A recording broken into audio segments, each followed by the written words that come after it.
പരിശുദ്ധമായ റബീഉൽ അവ്വൽ മാസത്തെ പരിഗണിക്കേണ്ട വിധം നമ്മൾ പരിഗണിച്ചു കഴിഞ്ഞാൽ അല്ലാഹു സുബ്ഹാനഹു വ തആല നമുക്ക് നൽകുന്ന ഓഫർ എന്ന് പറയുന്നത് അത് എത്രയോ വലിയതാണ്. ഞാൻ നിങ്ങളുടെ ശ്രദ്ധയെ ഒരു ചരിത്രത്തിലേക്ക് ക്ഷണിക്കുകയാണ്. മഹാനായ ഹാറൂൻ റഷീദ് എന്ന ഭരണാധികാരിയുടെ ഭരണകാലഘട്ടത്തിൽ ബസ്രയിൽ ഒരു മനുഷ്യൻ ജീവിച്ചിരുന്നു. എന്താണ് ബസ്രയിൽ ജീവിച്ചിരുന്ന ആ മനുഷ്യന്റെ പ്രത്യേകത എന്നറിയുമോ? അതേ, ഒരുപാട് തെറ്റുകൾ ചെയ്തുകൊണ്ട് ജീവിച്ചിരുന്ന മനുഷ്യനാണ്. അതുകൊണ്ട് തന്നെ ജനങ്ങൾക്കിടയിൽ ആ മനുഷ്യന് വലിയ രൂപത്തിലുള്ള പരിഗണനകളില്ല. ദിക്റിന്റെ മജ്‌ലിസുകൾ, നിക്കാഹിന്റെ മജ്‌ലിസുകളിലൊന്നും പരിഗണിക്കാത്തൊരു മനുഷ്യനാണ്. എല്ലാ സമയത്തും പള്ളികളിലേക്ക് വരുന്നവനല്ല. പല രൂപത്തിൽ ഇങ്ങനെ ജീവിച്ചു പോയൊരു മനുഷ്യനാണ്. എന്നാൽ ആ മനുഷ്യന്റെ ജീവിതത്തിൽ വലിയ ഒരു പ്രത്യേകതയുണ്ട്. എല്ലാ വർഷവും പരിശുദ്ധമായ റബീഉൽ അവ്വൽ മാസം സമാഗതമായാൽ ആ മനുഷ്യന്റെ ജീവിതത്തിന്റെ നിലവാരം മാറുകയാണ്. ഉള്ള വസ്ത്രങ്ങളെല്ലാം അലക്ക് തേച്ച് മിനുക്കി നല്ല വസ്ത്രം ധരിക്കുകയാണ്. സുഗന്ധം ഉപയോഗിച്ചുകൊണ്ട് നടക്കുകയാണ്. എന്ന് മാത്രമല്ല, തന്റെ ഭവനത്തിൽ എല്ലാ റബീഉൽ അവ്വൽ വരുമ്പോഴും അവിടെ മൗലിദ് സംഘടിപ്പിക്കുന്നു. ആ മൗലിദ് സംഘടിപ്പിച്ചതിന് ശേഷം അവിടെയുള്ള ജനങ്ങൾക്ക് മുഴുവനും ഭക്ഷണം കൊടുക്കുകയാണ്. എല്ലാ റബീഉൽ അവ്വൽ മാസത്തിലും അവിടെ മൗലിദ് സംഘടിപ്പിക്കുന്നു. അവിടെ ഭക്ഷണ വിതരണം നടത്തുകയാണ്. അങ്ങനെ ആണ്ടുകൾ കഴിഞ്ഞപ്പോഴേക്ക് ഈ മനുഷ്യൻ ആ ലോകത്തോട് വിട പറഞ്ഞു പോയി.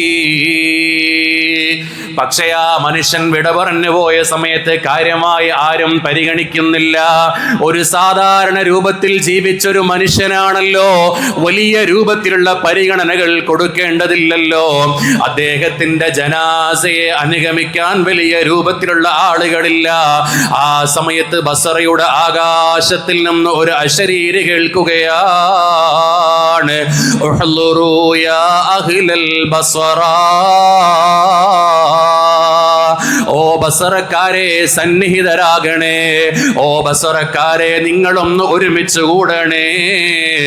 വഷ്ഹദു ജനാസത വലിയ്യിൻ മിൻ ഔലിയാഇല്ലാഹി തആല, അതേ അല്ലാഹുവിന്റെ ഔലിയാക്കളിൽപ്പെട്ട ഒരു മഹാൻ മരണപ്പെട്ടു പോയിട്ടുണ്ട്.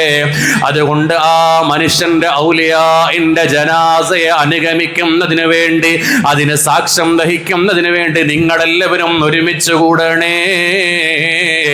ഫഇന്നഹു അസീസുൻ ഇൻദീ, നിങ്ങൾക്ക് ആ മനുഷ്യനെ വിലയില്ലാതിരിക്കാം, നിങ്ങൾ ആ മനുഷ്യനെ പരിഗണിക്കാതിരിക്കുന്നില്ലായിരിക്കാം, എന്നാൽ എൻ്റെ അടുക്കൽ ആ മനുഷ്യൻ പ്രതാപിയാണ്. ബസറക്കാരെല്ലാവരും ഒരുമിച്ച് കൂടി ആ മനുഷ്യന് അന്ത്യയാത്ര മനോഹരമായി നൽകുന്നു. ദിവസങ്ങൾ കഴിഞ്ഞപ്പോൾ ആ നാട്ടിലുള്ള നല്ലവരായ കുറച്ചാളുകൾ ഈ മനുഷ്യനെ സ്വപ്നത്തിൽ ദർശിക്കുന്നു. ആ നാട്ടിലുള്ള നല്ലവരായ കുറച്ചാളുകൾ ഈ മനുഷ്യനെ സ്വപ്നത്തിൽ ദർശിക്കുകയാണ്. ആ സമയത്ത് ഈ മനുഷ്യന്റെ രൂപം കണ്ണഞ്ചിപ്പിക്കുന്ന രൂപമാണ്.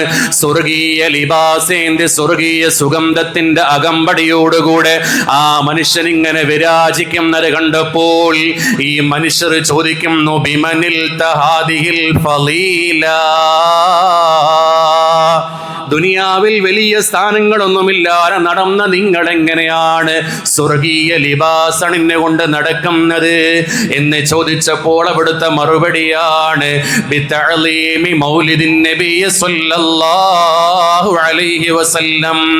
എല്ലാ വർഷവും റബീഉൽ അവ്വൽ മാസത്തിൽ എൻ്റെ ജീവിതത്തെ മാറ്റി റസൂലുള്ളാഹി സ്വല്ലല്ലാഹു അലൈഹി വസല്ലമ തങ്ങളുടെ മൗലിദിനെ പരിഗണിച്ചതിൻ്റെ ബറക്കത്ത് കൊണ്ടാണ് എനിക്ക് ഈ വലിയ സ്ഥാനം കിട്ടിയതെന്ന് പറയുമ്പോൾ നമ്മുടെ മുന്നിൽ വലിയ വലിയ ചരിത്രങ്ങളാണ്, പാഠങ്ങളാണ്.